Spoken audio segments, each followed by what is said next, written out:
అమ్మ ఈరోజు తోటకూర కోసుకొచ్చాను. కాడలు ఇట్లా సన్నగా కోసేసేసుకొని కొంచెం ఆకు కూడా ఉంచుకున్నాను.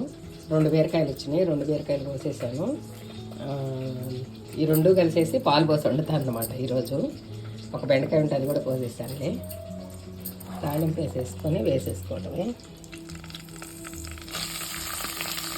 కొంచెం వేగాక చూపిస్తాను.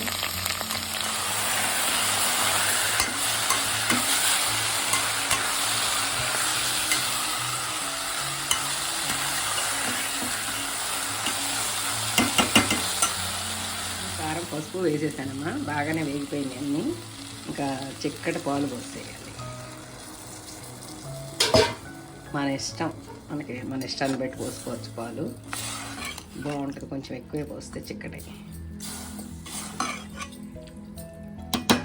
ఓకే అమ్మా, దగ్గర పడ్డాక చూపిస్తాను ఎప్పుడు తీసేసాను.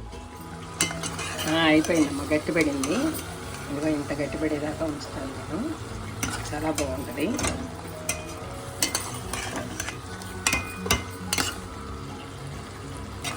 ఓకే అమ్మ, జై శ్రీరామ్. తోటకూర కొంచెం వెరైటీగా